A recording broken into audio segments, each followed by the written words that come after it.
누가복음 강해 73번째 시간 시작하도록 하겠습니다.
기도드립니다.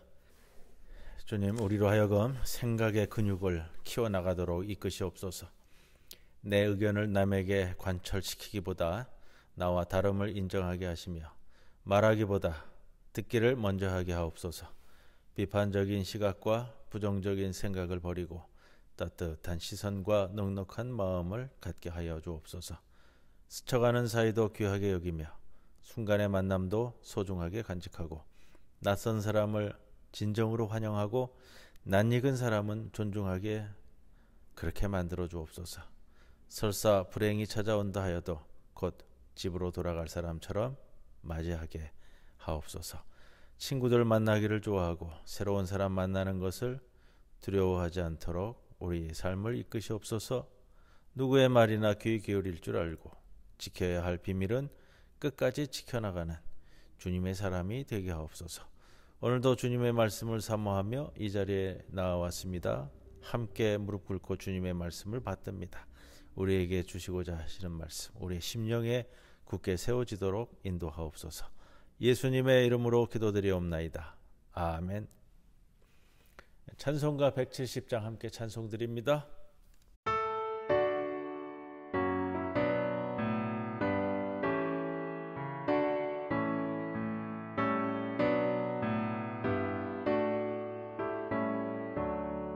내 주님은 살아계셔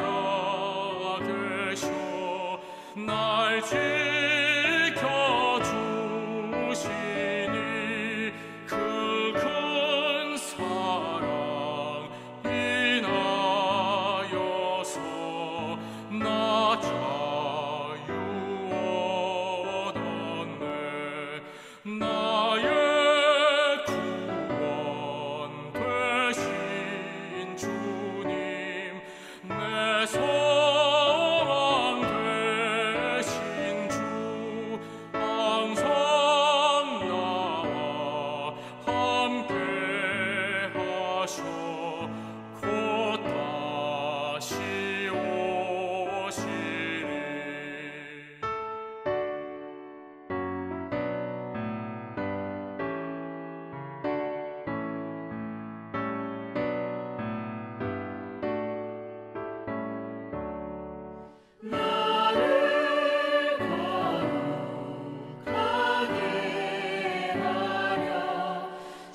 성경 봉독합니다. 오늘 누가복음 강의 73번째 마지막 시간 되면서요. 마지막 부분 24장 36절에서부터 53절까지의 말씀 봉독합니다.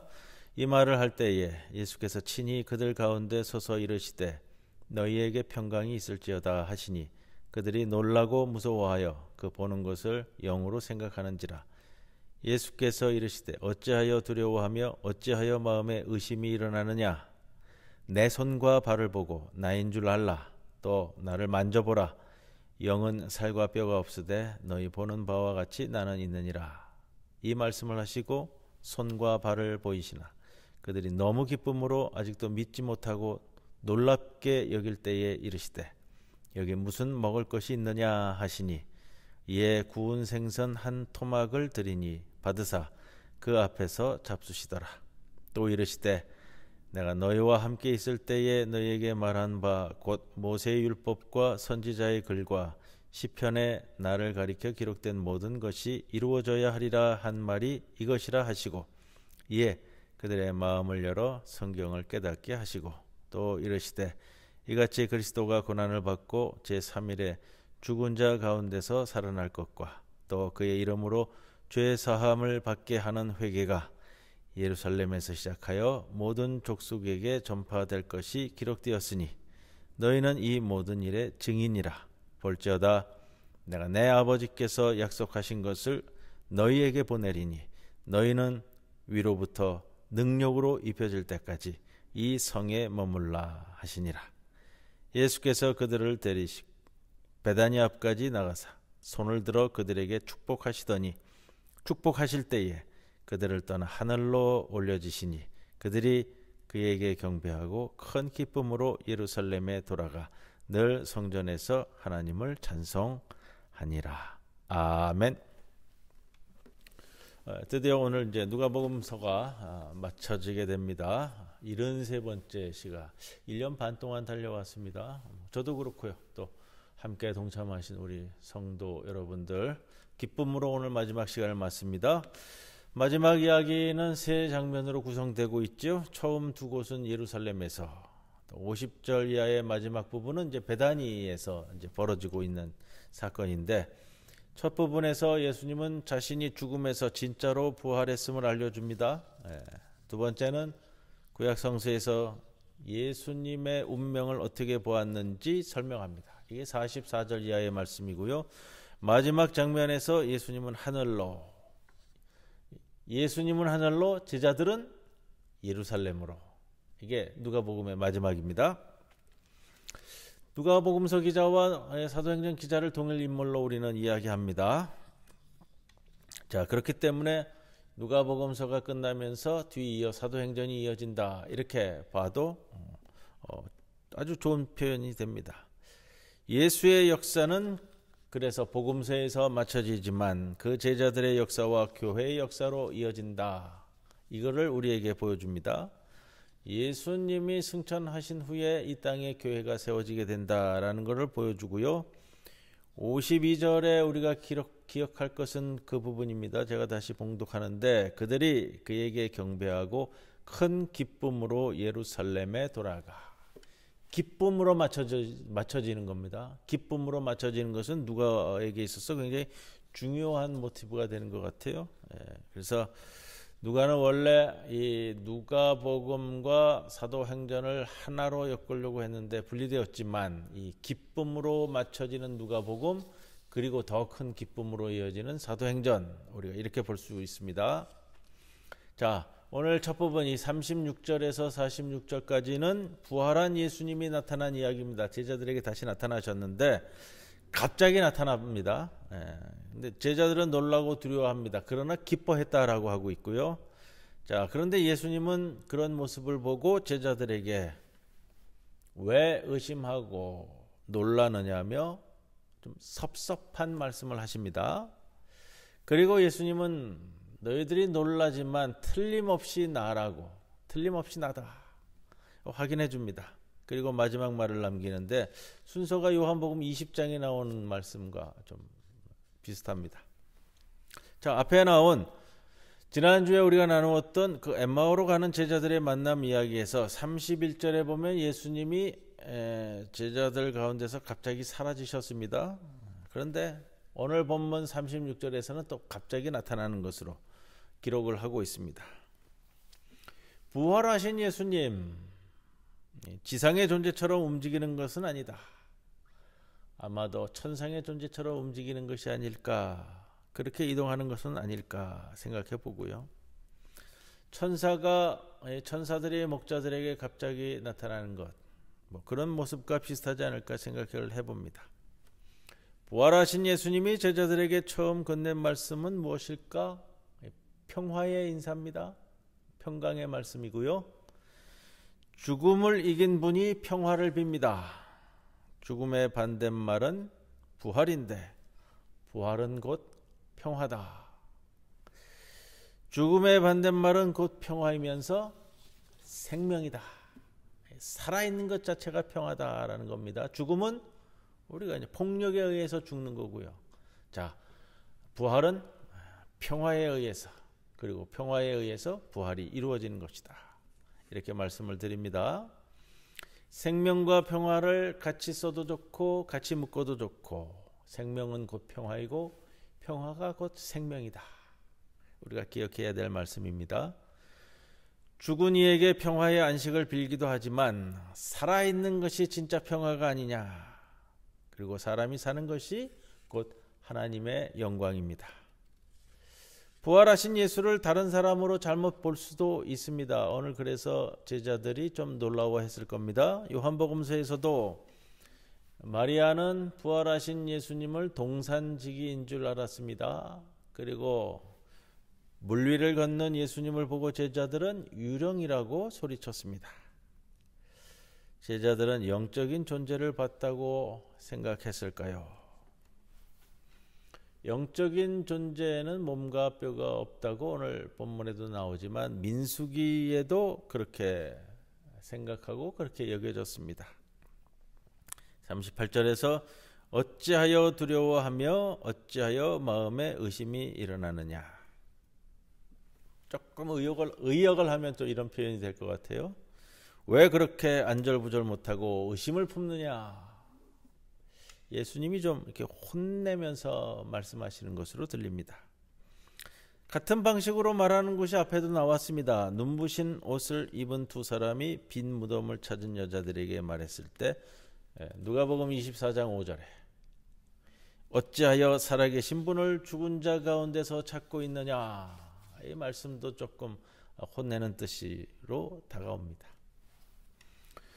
예수님은 자신이 부활했음을 두 번씩이나 이해시키려고 노력합니다. 손과 발을 제자들에게 두 번 보여줍니다. 손과 옆구리를 보여주기도 합니다.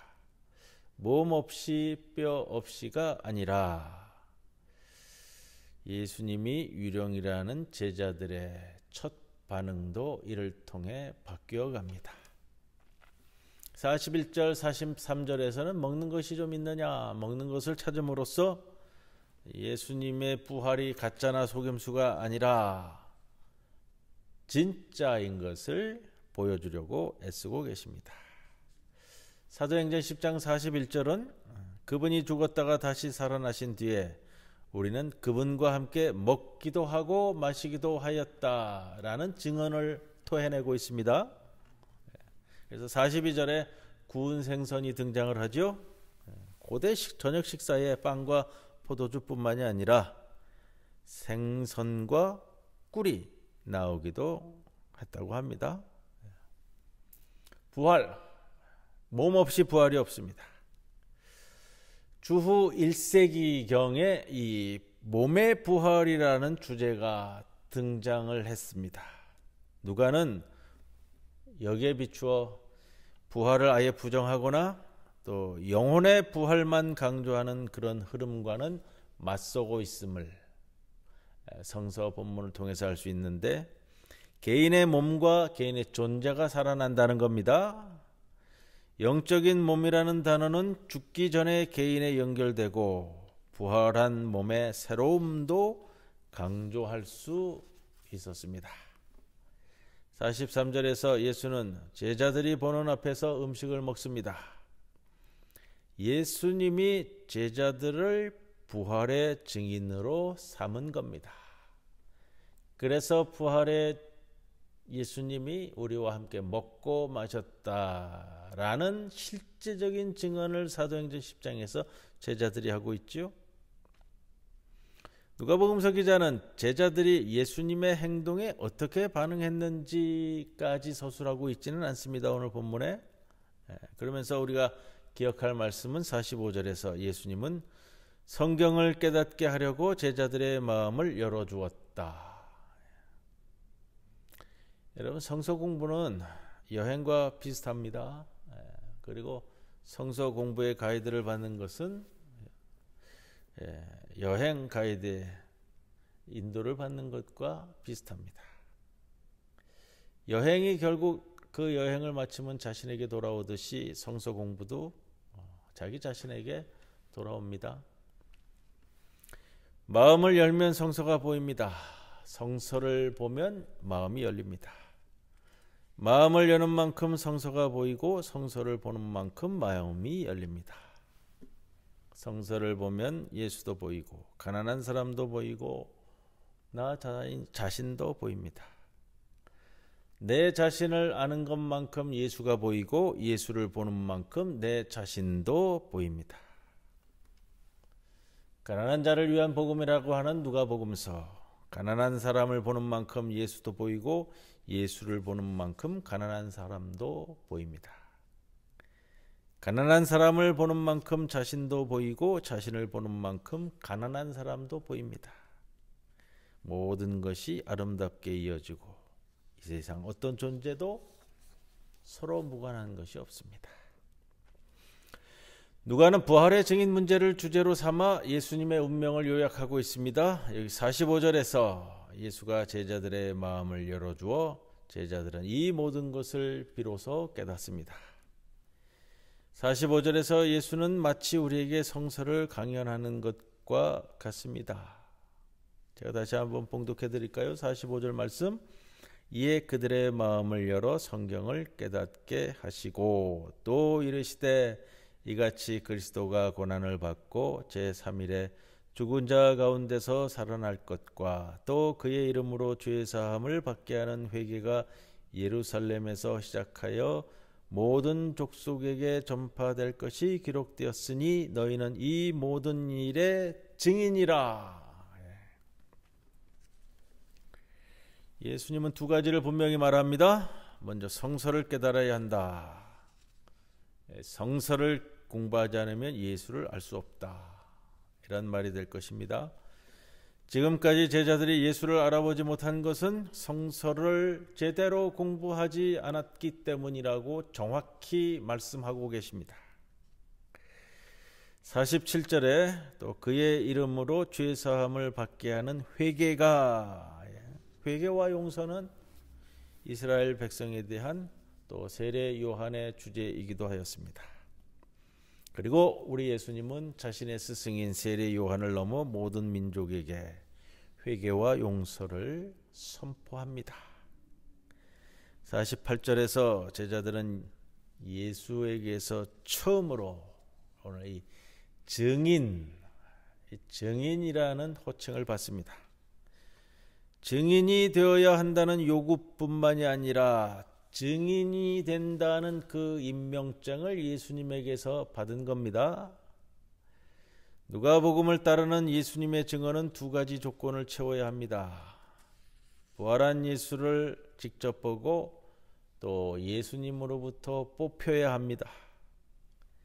성령이 충만하여 하늘을 우러러보며 하나님 오른쪽에 사람의 아들이 서 계신 것을 본 스데반 집사는 주님의 증인입니다. 증인인 제자들의 책임은 무한 책임입니다. 그만큼 예수의 제자들은 자신에게 가혹하고 엄중하게 살아야 합니다. 부활하신 예수는 마가복음 16장에서 제자들에게 갈릴리로 가라 이렇게 말씀하셨습니다. 그런데 오늘 누가복음서 기자는요, 본문 49절에 예루살렘에 머무르라 이렇게 말씀합니다. 두 복음서 기자가 마무리를 짓고 있는 데 있어서 좀 방향이 좀 다른데 뭐 이런 표현을 써요. 마가는 농촌 선교를 생각했다면 누가는 도시 선교를 생각한 것이다. 마가와 누가는 보는 눈도 가지고 있는 포부도 비전도 조금 다르다. 틀린 게 아니고요. 좀 다른 방향으로 보고 있다라고 이야기할 수 있습니다.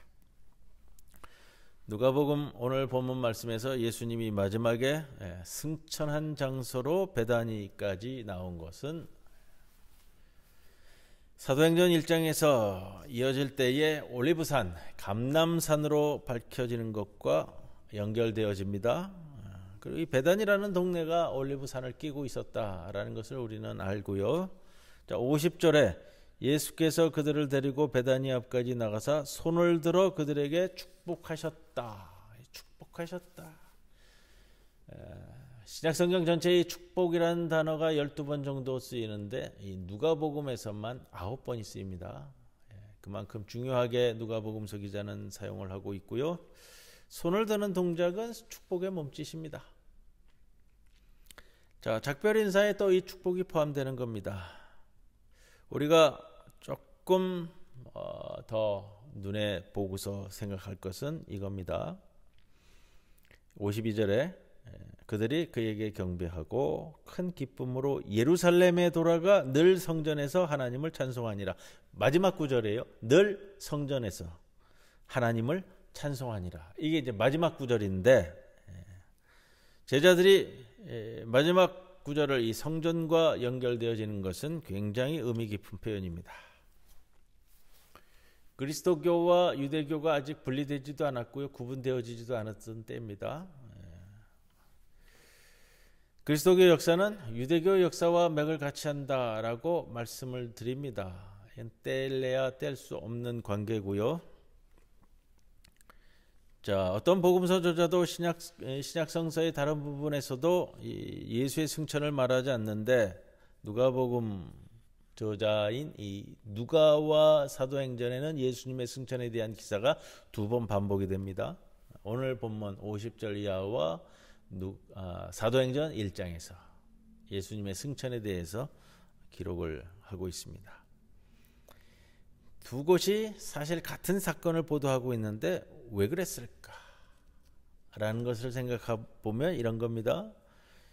예수의 부활이 생명이라는 인간 차원의 주제일 뿐 아니라 하나님의 영광으로 높이 들리는 사건으로 말하고 싶지 않았을까? 그렇잖아요. 이게 부활해서 승천한다라는 거 굉장히 놀라운 사건이 되잖아요. 이러한 개념은 이 높이 들리는 것, 승천을 통해 높이 들리는 것은 유대교 신앙에서도 낯선 내용은 아닙니다. 아마 초대교회 공동체의 유대인들에게도 친근하게 다가갈 수 있는 구절이었을 겁니다. 하나님과 동행하다가 승천한 에녹, 그리고 엘리야. 근데 조금 다른 게 있어요. 누가복음에서는 이 승천 사건이 부활한 당일에 이루어진 것으로 처리되고 있고요. 사도행전에서는 40일 뒤에 승천한 것으로 얘기하는데 교회 전통은 그냥 40일 뒤에 승천이 이루어진 것으로 받아들이고 있습니다. 자, 이걸 생각해 봅니다. 오늘 마지막인데 누가복음서의 마지막이면서 이 부활 승천 사건을 다루고 있는데 부활 신앙은 언제 시작되었을까? 부활 신앙. 죽은 뒤 내 몸은 어떻게 될까라는 질문에서 시작된 것은 아닌 것 같습니다. 부활 신앙은 어디에서 시작되었을까? 이거예요. 역사에서 억울하게 죽은 사람의 운명이 어떻게 될까라는 그러한 고뇌와 억울하게 죽은 사람에 대한 애정으로부터 부활 신앙이 시작된 것으로 이야기됩니다. 죽은 뒤에 내 몸은 어떻게 될까라는 질문은 버리고요. 역사에서 억울하게 죽임당한 사람의 운명은 어떻게 될까 생각해 보는 겁니다. 우리 예수님도 마찬가지예요. 국가의 폭력에 의해서, 정치적인 폭력에 의해서 십자가에 달리신 이분의 죽은 다음의 운명은 부활이다. 부활을 통해서 새로운 역사를 이루어간다라는 거죠. 부활은 몸만 살아나는 것이 아니라 역사가 다시 살아나는 겁니다. 부활을 그저 몸의 문제로 축소하지 말고 역사의 문제로 넓혀 보셔야 됩니다. 우리 이 땅에서 우리 제주 4.3 사건 얼마 기념일이 지나지 않았지만 제주의 4.3 사건의 희생자들, 한국 전쟁의 전후에 이렇게 저렇게 학살당한 수많은 양민의 몸과 역사, 외국 군대에 희생당한 동학혁명 농민들의 몸과 역사, 5.18 민주화운동과 세월호의 희생자들, 또 이태원 참사의 희생자들의 몸과 역사가 살아나야 하는 것이 부활 아니겠습니까? 가난한 사람의 몸과 역사가 살아나는 겁니다. 사람들에게 희생당한 지구의 생태와 몸과 역사가 살아나는 겁니다. 예수는 가난한 사람을 먼저 선택했습니다. 부활은 역시 가난한 사람을 먼저 선택할 겁니다. 누가는 역사의 희생자들, 가난한 사람들에 대한 사랑과 애정으로 가득 차 있습니다. 못이 예수님의 손에만 박힌 것이 아니라 몸이 십자가에서 미끄러지지 않도록 발에도 못을 박은 것처럼 예수는 십자가에 매달렸을 뿐만 아니라 창에 옆구리가 찔리는 고문도 당했습니다.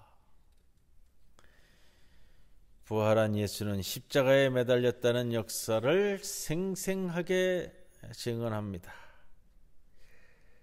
부활한 예수를 알려면 십자가에 달리신 예수를 먼저 알아야 한다는, 십자가에 못 박힌 예수를 먼저 기억해야 한다는 말입니다. 십자가에 못 박힌 예수는 저항하는 인간이었습니다. 부활한 예수는 제자들보다 먼저 갈릴리로 갑니다. 마가복음 기자의 기록인데요. 부활한 예수는 제자들에게 십자가에 못 박힌 자신을 보여주었습니다. 부활한 예수가 주는 메시지는 두 가지입니다. 하나는 마가복음서에 갈릴리로 가라는 것은 역사의 현장으로 나아가라는 말씀이고요. 못 박힌 손과 창에 찔린 허리를 보이신 것은 십자가를 기억하라는 말씀입니다. 갈릴리는 가난한 희생자들이 살고 또 저항했던 현장입니다. 십자가는 체념과 굴종이 아니었습니다. 패배와 침묵의 상징도 아닙니다. 십자가는 앉아서 죽는 것이 아니라 일어서서 저항한 것입니다. 갈릴리는 저항의 현장이요, 십자가도 저항의 표식입니다. 부활하신 예수님이 우리에게 요구하는 것은 누가복음서를 토대로 한다면 한 가지가 될 것입니다. 악의 세력에 저항하라. 저항하라. 죽음을 무릅쓰고 악의 세력에 저항하라. 저항 없이 구원은 없습니다. 이렇게 누가가 우리에게 말씀을 전해줍니다. 자, 이것으로 우리 이제 누가복음서 강해 73번이나 이루어오면서 함께 말씀을 나누었습니다.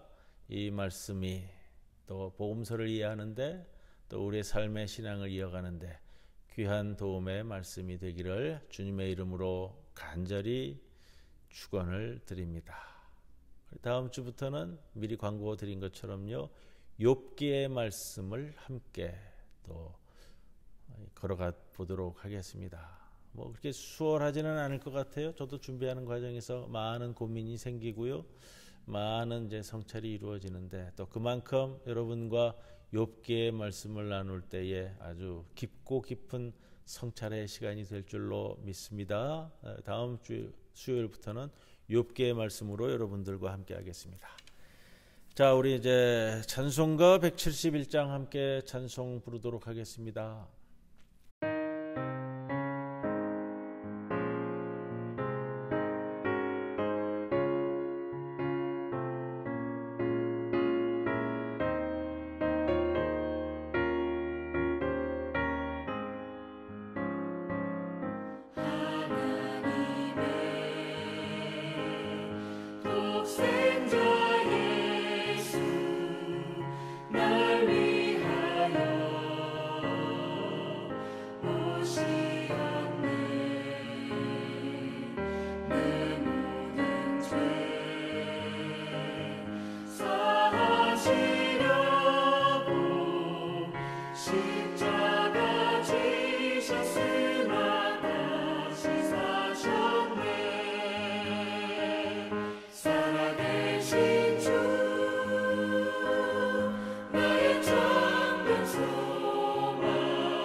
선한 싸움 다 마친 후에 우리 주님 배우리라. 사망 권세 다 물리치고 주님이 다스리니 영광 넘치네. 살아계신 주 나의 참된 소망 두려움이 사라지네. 사랑의 주님 갈 길 인도하니 내 모든 삶의 기쁨 늘 충만하네.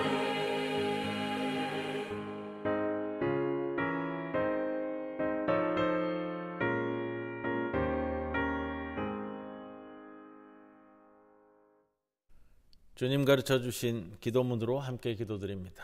하늘에 계신 우리 아버지여, 이름이 거룩히 여김을 받으시오며 나라가 임하시오며 뜻이 하늘에서 이루어진 것 같이 땅에서도 이루어지이다.